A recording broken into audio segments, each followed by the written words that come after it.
Welcome to your Tennessee NC State preview presented by Prize Picks. Ari, Nico Mania receives its biggest challenge to date. Now, this game is not a road game for the Vols. It's in Charlotte, so it should be, what are we thinking? Are we thinking a 50-50 crowd, or are we thinking a little more heavy NC State because they're in state? What do we know about this Tennessee fan base? They're fairly psychotic. Is psychotic not strong enough a word? Yeah, I think it's a compliment in this context. Oh, they definitely take it as a compliment. Yeah. Yes.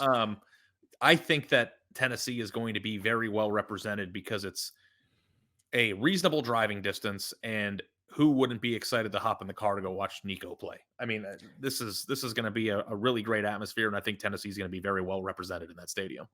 I feel like this week we are just watching fan bases of teams that kind of have been trying to get back to where they feel like they belong, just get so pumped up about their quarterbacks, whether it's Nebraska with Dylan Raiola. Mm-hmm. But Nico, it feels even bigger because, one, I think you have that bowl performance against Iowa that you can also kind of peg and say, look at what he did against what we know is a really good defense. Well, guess what? Tony Gibson usually coaches a really good defense. He's the defensive coordinator at NC State. He's one of those guys that really tries to confuse a quarterback. He will rush 3 and drop 8 one play. He will bring 7 and drop 4 the next play. And you do not know one play to the next what that's going to be. He does a great job of disguising it. And so he's the type of coordinator that can drive a young quarterback crazy and make him make mistakes. So what I'm watching for in this game is, how does Nico take care of the ball? How well can he diagnose what NC State's doing? And if NC State does something that rattles him, how does he then come back from that? And does he shake it off? Does it bother him? And I think that's really the key here. Yeah, you're also talking about a young quarterback who this program completely invested the future in. But I think that all the Nico mania has distracted people from the reality that Tennessee has a really good receiver base too. I mean, like, Dante Thornton was a big time recruit who went to Oregon, and he's out here leading the team last week in receiving yards. Brew McCoy is a really, really good player. I mean, he's got guys out there that are going to help him. So I really, really am all about the Nico train. I am on the Nico train. And I think that if we get a big game from him in this one, then I think he's going to start popping up on, more. You're going to start seeing his face on these Heisman weekly polls that we do, because it's very easy to buy into the hype. And the thing that's best about him is that this isn't just a really good player who showed up. The legend of Nico was already prevalent amongst college football fans before he ever even stepped foot on campus there, given his NIL situation. So a lot to like, and I don't want to say more than every square, but I love this kid. So Ari's talking about Prize Picks, and if you're not playing Prize Picks, time to download that app because it's the best daily fantasy game in America. Use the code STAPLES. You play $5, you get $50 instantly, win or lose. And the way it works is you're picking squares. So let's say you're picking the Nico square. Well, there's several different ones you could pick, but let's say you did 285.5 passing yards. You could decide, I think he'll throw for more than that, or I think he'll throw for less than that.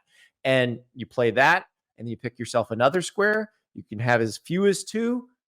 You pick more squares. The more you pick, the higher the potential payout. So Nico, very interesting here with it there. I mean, he's going to have a big game to do the more than, but also probably going to have a big game for them to win this game. The square I think is interesting for Nico, 0.5 rushing or receiving TDs, and that is a demon square, which means the payout's a little bit higher. I think Nico's a pretty willing runner. I think we saw that in the Iowa game, in the bowl game. He's not that thick yet.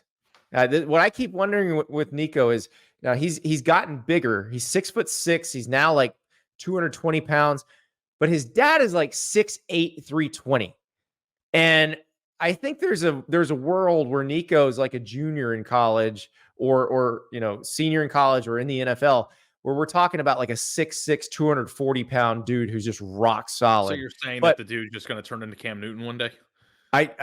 I'm not saying it, Ari, but he's a willing runner. Like you go back to high school and watch his film, even when he was like 6'5", 185 in high school, he was very willing to put his shoulder down and truck somebody. So that's why I'm intrigued by that touchdown square, because I do think he's going to be used a lot on the goal line, and he does have good instincts on the read option. Now, we're talking good instincts in the option game.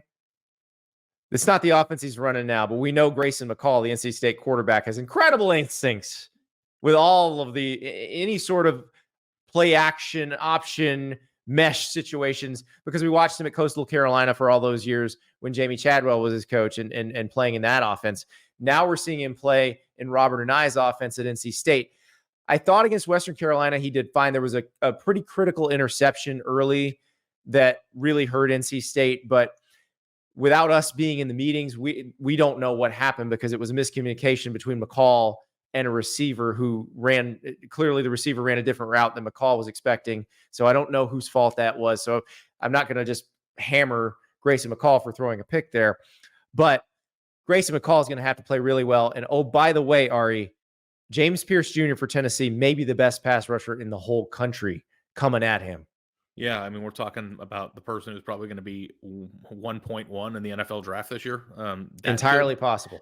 One of the squares too, Andy, that got my attention here is a person that we have to talk about a little bit more on the show, which is Casey Concepcion. And I just like the best player on NC State's team. He is awesome. He is a really, really good player, and hopefully becomes more of a household name for people who are more casual. He is the biggest cog in that offense, and seeing 73.5 receiving yards, I think that an 80-yard game for him would probably be a disappointment in any big game. I really like more than 73.5 there for him as well, because he's a rising star in this country. There was a play in the Western Carolina game where he takes a little bubble and one guy hits him, and two guys hit him, and then a third guy hits him, and then fourth guy, and he's still dragging. He's like dragging half the Western Carolina defense for another 5 or 6 yards. He's so much fun to watch. So I cannot wait for this game, because Casey Concepcion is probably the best player we're not talking about enough right now. But Nico, against a big opponent, against a good defense, against a defensive coordinator that's going to try to confuse him. Cannot wait. Grayson McCall, we've been waiting for this. We've seen him really heated up at the Group of 5 level, but now it's his first chance to show what he can do at the Power Conference level. Cannot wait for this game Saturday night in Charlotte. Thank you so much for watching. Just a reminder, subscribe to this channel right here so you never miss an episode of Andy Staples on 3. And oh, by the way, watch all the other great videos on the On3 Sports YouTube channel.